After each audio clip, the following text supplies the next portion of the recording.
it's time to deal with the moon. What's up with the moon? Why does this matter? Why even bring this up? So, in catastrophism, we have all kinds of stuff going on. I mean, we have all kinds of crazy insanity just going on in the past few thousand years, right? We have stuff like Saturn novaing thousands of years ago. We have, a few major Venus encounters, with planet Earth. Venus being a comet and Earth and Venus interacting. We have the Mars and Venus encounter that happens, in the, 8th century BC? No, 5th, 6th century, 5th, 8th century, 8th century BC. And in all of this stuff, Earth is being just absolutely torn apart. Everywhere you look on planet Earth, Earth is just, it's literally just a scarred garbage hellhole at this point. We don't think of it like that because we're used to living in a garbage scarred hellhole. But Earth today is not like it was. But there's an issue with all of this. So if Earth goes through all of this stuff, and that is all backed up by science and ancient historical accounts, etc., that's great, we have that. But one thing that I don't really hear talked enough about is the moon. Because the moon, as far as we're concerned right now, the moon is like right there, right? We can literally see a planetary body hanging out every other night right there. And that's pretty incredible. We don't really think about it anymore because we are used to seeing that body up in the sky all the time. But if you think about it, that's like the only planetary body that we can look up to the sky right now unaided and see craters. You can see features, right? You can it's right there. That's pretty incredible. We do not have that capability with any other body in the sky. Yeah, except the sun, I get it. Unless you're like me and you're staring at the sun to get out of work so that you can be blinded for the day. Otherwise, we're not staring at the sun. We don't have that luxury. Oh, and an interesting little factoid on the side. The sun in the sky is literally almost exactly the same size as the moon. Now, I know people can kind of argue that here and there, but generally speaking, they're a 1-to-1 scale in the sky. That's fairly amazing and actually might matter later on. But we'll see if we get there. Anyway, so if the moon is that close to where we can see it, that means that in all of the catastrophes that we were going through, that means the moon had to have been affected as well, right? If we have planets rushing by us, if we have, we're going through, asteroid fields or debris fields, or if we're dealing with, other planetary bodies messing with us gravitationally and electrically, that means the moon had to have been affected as well. Now, one of the problems that I have with a lot of the way stuff is recorded in the past is that the moon is never really a focus of anything all that often, or at least not as much as it should have been. It's almost like the moon is taken for granted. And I don't just mean today, by today's historians, but even kind of back in the past. And if anybody has material, actually, that could lead me down other holes, I'd be very curious to see what other cultures really talk about the moon and what was going on with it. Now, that's not to say that cultures don't talk about the moon. They do. And that's what I wanted to talk about now. Let's start with a thought experiment to set the stage about what we're going to go through here. So let's pretend we're, thousands of years in the past. And so we're in ancient peoples. Let's pretend we are not very smart. All right, let's just pretend we're kind of the way the mainstream talks about how humans were thousands of years ago, even though all evidence to the contrary. All right, but let's just pretend that we don't know what the wheel is, for example, right? We're that stupid. We have no clue that if you roll something around, we can use that to do work. Like that is baffling to us right now. That's going to be our stage that we exist in. Now, in this period of time, what are these people, what kind of stuff are these people doing? Well, one of the things that these people did is that they created gods. Polytheism is a thing. So let's pretend that we are in a polytheistic civilization, low technology wise, maybe we have fire or whatever.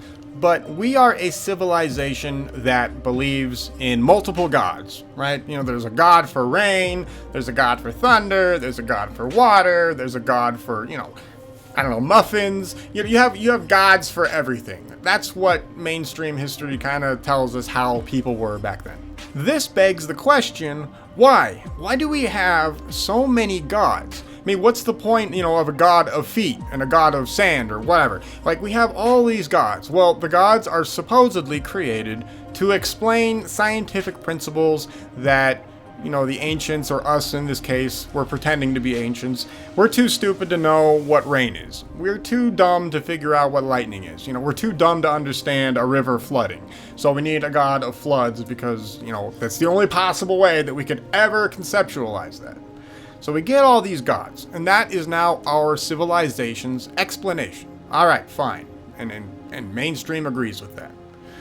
The next problem that we run into, though, or that mainstream runs into, that they do not have an answer for is why do the ancients, or why did we suddenly attribute all of these different gods, all of these events, to planets?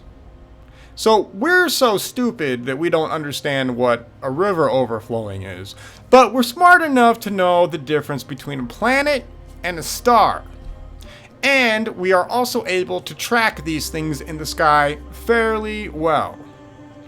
Why is there a correlation between planets and gods? Why not a correlation between something else? I mean, why even bother? Why is it? Why is it that we find in all ancient cultures is that they all seem to worship the same planets for the same reasons? Now, that's a legitimate problem. Now, let's go back to us pretending we're dumb caveman people. Why is it that we are attributing all of these events to planets? Common sense would indicate that we are attributing said events to the planets because that's what we saw. So if we're dumb cave people, you know, we're not, why would we make up the same exact story as somebody else on the other side of the planet who are also dumb cave people? For example, why would we ever worship Mars as a war god? Have any of you ever looked up at the sky and looked at Mars and been like, oh wow, that's totally a war god. Like, I totally feel war from that planet, from that little dot in the sky. Right? Most of you probably couldn't even find Mars if you were asked to do it anyway. And I don't mean that as a dig. I can't find it either, but that's my point. If today, by eye, most of us cannot just point out planets in the sky, why were all of our ancient ancestors doing that as well? Why would they even care? Like, there's literally no reason for our caveman ancestors who worship multiple gods. Why would they even care? And why would they attribute those events to a planet? Right, well, so they probably attributed it because they experienced something relative to it, which would mean that back in the day, there was an entire different situation going on. And indeed, that's what would be happening. So, let's go back to our thought experiment. Our little caveman population here of us, we're only going to worship a god if we have a reason to worship it. We're not going to randomly point to the sky and be like, oh, that's the god of war, that little dot right there. No, we're going to say, hey, if we saw ultimate destruction performed by something in the sky, and we're going to call it Mars, then something had to have happened. And that's what we find, obviously, in the past. That's the real past. That's what we see. But the problem we run into is that mainstream is very clear on this, and they state that the sky that was in the sky now, like the sky that we see and deal with, you know, the moon and the sun, those are the two main bodies that we deal with right now. Those two bodies were the only two bodies the people were dealing with thousands and thousands of years ago. So we have to ask ourselves the question, why is it that we find people back in the day, instead of worshiping the two main bodies, the moon and the sun, they tend to worship all of the other planetary bodies instead? So here's my question to you. If we were to look up at the sky right now, let's just say we're cavemen. It doesn't matter. I guess it doesn't matter for thousands of years ago or now. Let's just say we have the same sky we have right now that we're used to, the sun and the moon. If you're going to create a deity or deities, who are you going to attribute those deities to in the sky? Right? The sun and the moon. Would you ever point to any of the other random little points of light in the sky and be like, that's the god of war, and that's the god of, you know, muffins, and that's the god of bread? Like, are you doing that? No, of course not, because none of the stars or the planets are interesting. At best, maybe you kind of notice that a couple of those points of light move across the sky. But in general, the two main bodies that dominate the sky are going to be the bodies that you focus on, the sun and the moon. Now here's our problem. When we start to go in the past, we start to discover a few things. The first interesting thing that we discover is that everybody's worshiping all the other planets. Everyone. It does not matter where you go on Earth in the past. For some weird reason, everybody is worshiping all of the planets. Those little points of light. For some weird reason, they take precedence over everything. Next point, point B. Now you're probably wondering, well, the sun was there. They worship the sun, right? Correct. They do talk about a sun, and there's a problem. The sun that we have in the sky now is very specifically translated as the bad sun, which of course indicates that at some point there had to have been a good sun. Even more interesting is that during a certain period of time in our histories, both suns exist. Now that is a discussion for a completely different time. But I wanted to make it known because that goes hand in hand with this last point. There is a certain point in time in ancient history to where the moon simply is never talked about. Basically, the point of our thought experiment is this. If we were to worship something in the sky, what are we going to worship? If we look up at our sky right now, the sun and the moon. For some weird reason, in the past, the ancient past, nobody is worshiping the moon. Everyone and their mother back in the day are worshiping Venus, Saturn, Jupiter, etc. Nobody talks about the moon. Why? Why do we have a certain point in our ancient history to where our ancestors, who are supposed to be stupid, why are they worshiping all the other planets, but they say nothing of the moon? Now, this is a very specific time back in the past. Moon worship does eventually show up, but it shows up after a lot of other events happen. So what does that mean? If our ancestors have no problem talking about Venus, Saturn, Jupiter, etc., but they don't mention the moon, we are forced to conclude that at some point in time in our past, that the moon may literally not have been there. There very well may be a time in our history that our ancestors lived in a world without a moon. Now I get it, the ramifications of this claim are kind of insane. So here, let me read what NASA says the moon does for us, so that we can get an idea of why we currently believe the moon has to be there and what purpose it truly serves. So this is what NASA says. The brightest and largest object in our night sky, the moon makes Earth a more livable planet by moderating our home planet's wobble on its axis, leading to a relatively stable climate. It also causes tides, creating a rhythm that has guided humans for thousands of years. The moon was likely formed after a Mars-sized body collided with Earth. We'll get into that in a second. I shouldn't have even read that. Anyway, so right now, mainstream science is of the opinion that the moon is responsible for us being able to exist. As if the only possible way that the Earth could exist in any sense of the word is if the moon was here to regulate our wobble. What's interesting is that these same scientists don't really think about a time where Earth may not have ever had a wobble. It's interesting because there is no reason to suppose that Earth was always wobbling. And in fact, once again, when we go back into our ancestors' history, we find a time to where our ancestors literally talk about where the wobble came from. And just as that NASA article says, the moon regulates the wobble.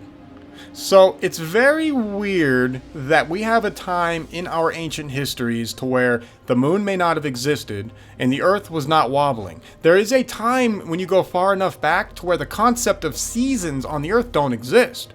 Now that is another discussion, but at some point in time, we do indeed occur a wobble. And then all of a sudden we have a moon showing up in our history. And it appears that it only showed up after Earth had gone through some great catastrophes that caused some severe wobble to the planet. So NASA is correct now. Without the moon, we would be wobbling even more. So, why did the moon show up just in time to regulate our planet's wobble? Now that's a real question, and that's a serious scientific question, because that goes back to the heart of a time when there was no moon. So where's the proof? I'm making the claim that it's possible that we didn't have a moon past a certain point in ancient history. But it definitely was during a time period in ancient man's memory. We were around. We were not primates or whatever weird evolutionist thing people believe in nowadays. And God was not creating stuff or whatever. There's none of that. We don't need any of that stuff. But it does appear that there was no moon at a certain point in time. Now, we can also make the claim that there is never a need for a moon to exist for life to exist. We don't need a moon for a planet to exist. And we have no reason to believe that a moon is required to facilitate anything that we see nowadays. So the possibility of a moon not existing at a certain point in human history, it's not far-fetched. It's not scientifically weird. Nothing is impossible with respect to this concept, basically. And that's an important statement to make, and it's something that you need to understand intrinsically before we go on. It is completely possible to exist without a moon. You can be comfortable with it, you don't gotta freak out, it's fine. We can move on with this idea. Now, as far as catastrophism is concerned, something going on with the moon would be required. So if we're going to follow exactly what our ancestors say happened in the night sky during the various periods of history, there was an unbelievable amount of destruction and insanity going on, right? Basically, we can't just make the claim that Venus crosses Earth's orbit a number of times without addressing the moon in some way, shape, or form. Now, here's one of my problems when I read ancient history. We do find all this catastrophism stuff going on, but I often feel that the moon is essentially ignored.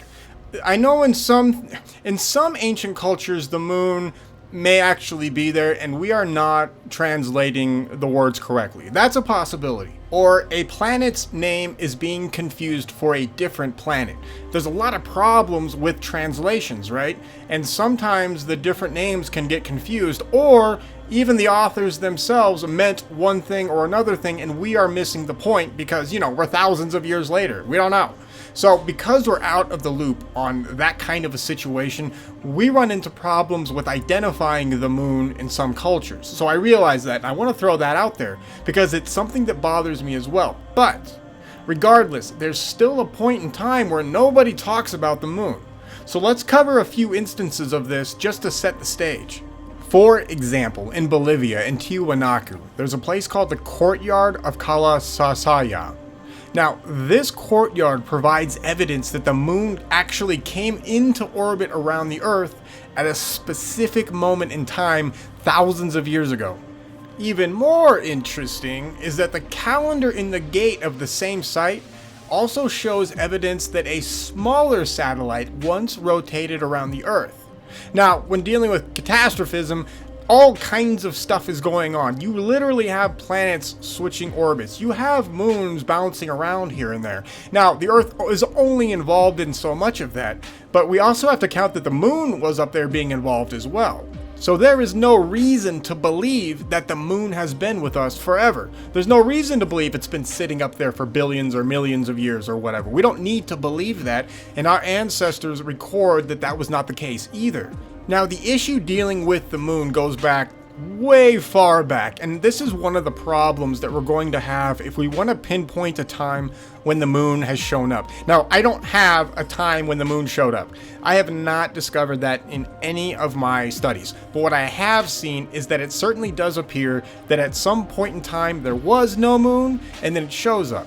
Now, we are not alone in this train of thought. All right, so all throughout history, even after all of this stuff already happened, you know, back in the Greek time period, these people also were still talking about it. But the way they discuss it, they don't discuss it like, oh, I wonder if the moon wasn't there. No, this is a fact to them. The moon not existing during a period of time is a fact to them. It's just part of their history. Now, it's important to remember when we go back and we study something like a Greek history or a Sumerian history or whatever, you know, these people are dealing with the fog of history, of ancient history, just like you and I are dealing with the fog of history. Keep that in mind. Now, the advantage to the Greeks who are talking about this stuff, of course, is that they are closer, relatively speaking, to the actual history.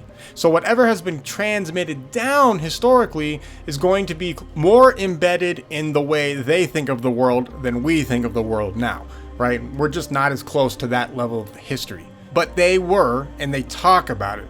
So for example, in Greek mythology, there's a story about the birth of the moon goddess Selene. According to one version, Selene was born when the Titan Hyperion and the Titaness Theia, both associated with heavenly bodies, produced her. Now, this is a common theme with a lot of planets, right? So in many cultures' mythologies, we have planets being born. Venus is one of the interesting ones because we may actually have the scientific evidence, or we do, as far as I can tell, have the scientific evidence that proves that Venus is a relatively new planet on the scene. And for those of you who are new to this stuff, I don't mean like millions of years new. I'm talking about just a few thousand years old. That's a different story for a different time. All right, but more people talk about the moon as well, or the lack thereof. So Hindu mythology also talks about this. Hindu mythology mentions the churning of the ocean by the gods and the demons to obtain the nectar of immortality. During this event, various celestial objects, including the moon, are said to have emerged. Chinese mythology. In Chinese mythology and cosmology, they have various stories and beliefs related to the moon and its creation. We tend to find this creation myth of the moon all over the place. And with that, we find there's already a ton of history that comes before the emergence of the moon. Now, the actual birth of the moon in various cultures, that's a whole other show in and of itself. I just wanted to get the point that ancient cultures talked about it. Well, they did more than talk about it, right? I mean, this stuff is an integral part of their histories. And it's important to them, right? This is not something you just brush off like the mainstream does.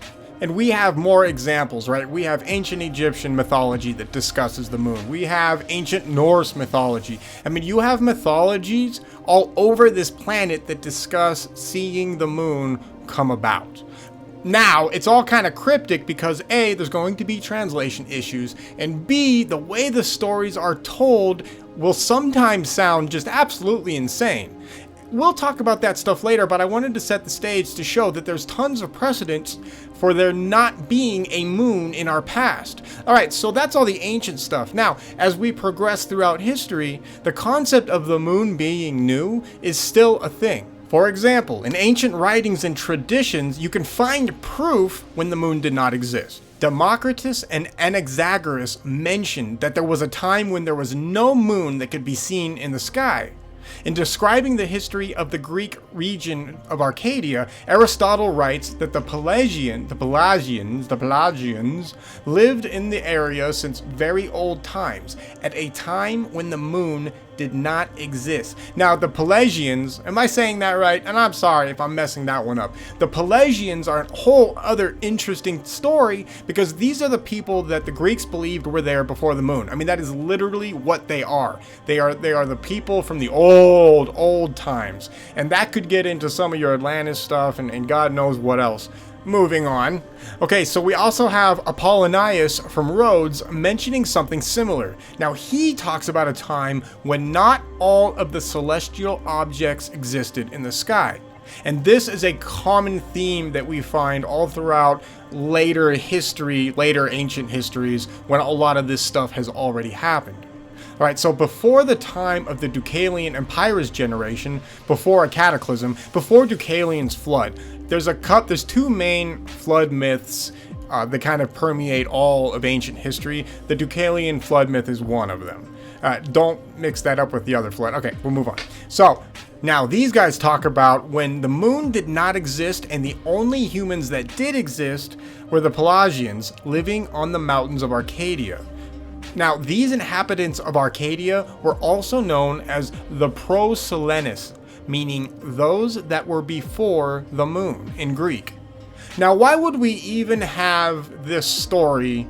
Who would make this story up just for fun? Right? Why make up a fictional people who were before the moon? Or they're not fictional people. They're real people. We know that now. But why give them that name? Like, why give these people the name of before the moon? Why not just say they were people before us? Right? They could have said that. They could have said they were the people before, we existed. But they don't. They very specifically mention that they were before the moon. Now, in Plutarch's work, Morals, we find the following. There were Arcadians of Evander's following, the so-called pre-lunar people. Similarly, Ovid wrote, the Arcadians are said to have possessed their land before the birth of Zeus, and the folk is older than the moon. Now, this is another amazing statement, because in ancient history, we also see the emergence of Jupiter. We find and see the emergence of Zeus. So if they're going to be talking about, that these people were here even before Jupiter shows up, I mean, these people are old, right? So that just shows that the moon was not around forever. In fact, really, it proves that the moon is very, very new. Once again, Jupiter is another discussion. Bear with me. This is about the moon. So we're going to focus on the moon. All right, clearing my head, sticking to the moon.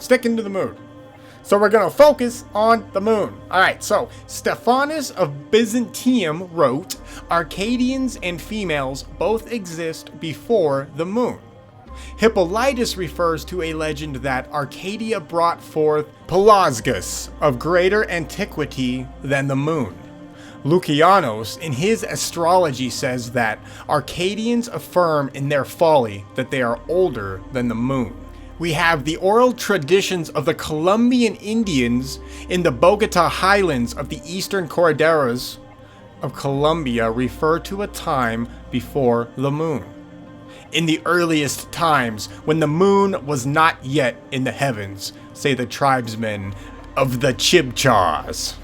Africa also shows up with its own evidence. So according to Zulu legend, the moon was brought hundreds of generations ago by two brothers of alien form, Wowane and Mumpunku.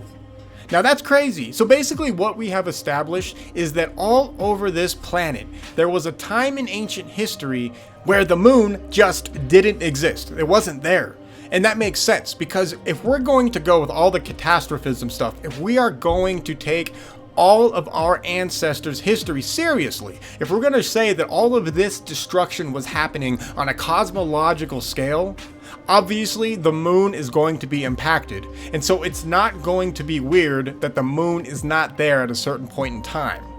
Now, I'm going to wrap this up because we've gone on long enough, but I'm going to say one more thing, and this is sort of speculation, but there's also evidence to support it. Now, this gets on the crazier side, but here's something that's interesting. So, the moon seems to show up when planet Earth needs it the most. What do I mean by that? So, during all of these cataclysms, the Earth is essentially just absolutely torn up. It's messed up. Its rotation is just garbage. We now have a horrible wobble. We've been permanently tilted. We have all of this horrible stuff going on to humans. And the reality is, humanity only survives all of this because the moon shows up to suddenly regulate the planet. And this regulation comes in the form of a 360-day calendar, interestingly enough. Our wobble is very much placed under control, and our orbit also stabilizes. We are no longer crossing paths with other planets. So it's almost as if there was something else out there that did whatever it could to allow Earth to survive all of those horrible cataclysms. Suddenly, all of those Babylonian stories about greater humans creating us might make a little more sense.